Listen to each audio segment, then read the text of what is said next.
supposing that I say to you, each one of you is really the great self. And you say, well, all you've said up till now makes me fairly sympathetic to this intellectually, but I don't really feel it. What must I do to feel it really? My answer to you is this. You ask me that question because you don't want to feel it really. You're frightened of it. And therefore what you're going to do is you're going to get a method of practice so that you can put it off. So that I can say, well, I can be a long time on the way getting this thing. And then maybe I'll be worthy of it after I have suffered enough. See, because we are brought up in a social scheme whereby we have to deserve what we get. And the price that one pays for all good things is suffering. But all of that is precisely postponement, because one is afraid here and now to see it. If you had the nerve, real nerve, you would see it right away. Only that would be, when one feels you shouldn't have nerve like that. Why, that would be awful. That would be, that wouldn't do at all. Because after all, I'm supposed to be poor little me. And I'm not really much of a muchness. And I'm playing the role of being poor little me. And therefore, in order to be something great, like a Buddha or a Jivan Mukta, one liberated in this life, I ought to suffer for it. So you can suffer for it. There are all kinds of ways invented for you to do this.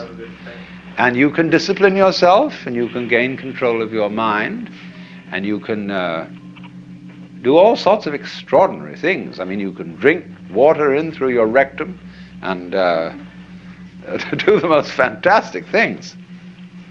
But that's just like being able to run the 100 yards in 9 seconds, or any other kind of accomplishment you want to engage in. There's absolutely nothing to do with the realization of the self. The realization of the self fundamentally depends on coming off it. You know, the sort of, when we say to people who put on some kind of an act, we say, oh, come off it. And some people can come off it. They laugh and say they suddenly realize, they were making fools of themselves, and they laugh at themselves and they come off it. So in exactly the same way, the guru, the teacher, is trying to make you come off it. Now, if he finds he can't make you come off it, he's going to put you through all these exercises, so that you'll, at the last time, when you've got enough discipline, and enough suffering, and enough frustration, you'll give it all up and realize you were there for the beginning and there was nothing to realize. So this tremendous schizophrenia in human beings of thinking that they are rider and horse, soul in command of body, or will in command of passions, wrestling with them, all that kind of split thinking simply aggravates the problem. And we get more and more split. And so we have all sorts of people engaged in an interior conflict which they will never resolve, because the true self, either you know it or you don't. If you do know it, then you know it's the only one, and the other so-called lower self just ceases to be a problem.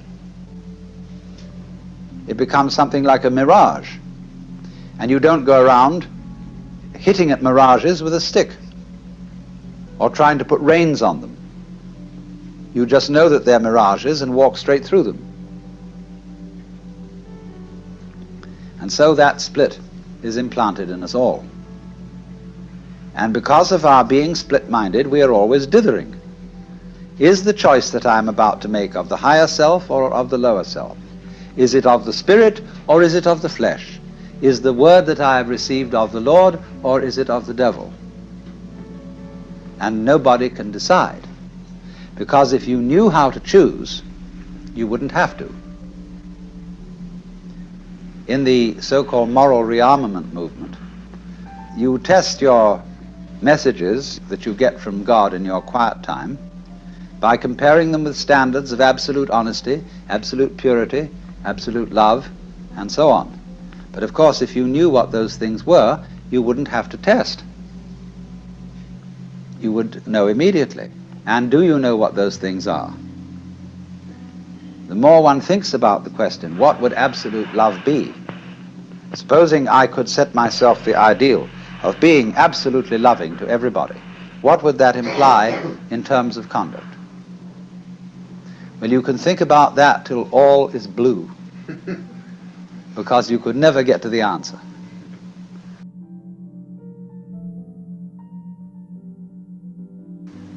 The problems of life are so subtle that to try to solve them with vague principles, as if those vague principles were specific instructions, is completely impossible.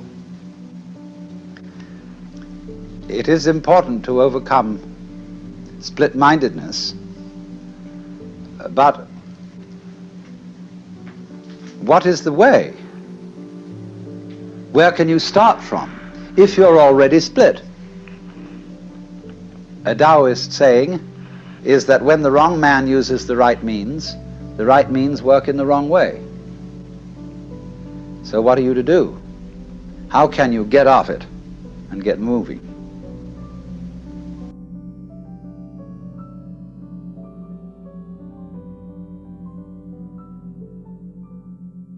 If I say to you, good morning, you say, good morning. Nice day, isn't it? Yes. Or if I hit you, boom, you say, ouch. And you don't stop to hesitate to give these answers and these responses. You don't think about it when I say good morning. So in exactly the same way, that kind of response, which doesn't have to be a deliberate response, a response of a no deliberating mind, is a response of a Buddha mind or an unattached mind. But you must not imagine that this is necessarily a quick response, because if you get hung up on the idea of responding quickly, the idea of quickness will be itself a form of obstruction. When you are perfectly free to feel stuck or not stuck, then you're unstuck. Because actually, nothing can stick on the real mind, and you will find this out if you watch the flow of your thoughts. And those thoughts arise and go like waves on the water. All the time, they come and go. And when they go, they are as if they had never been here.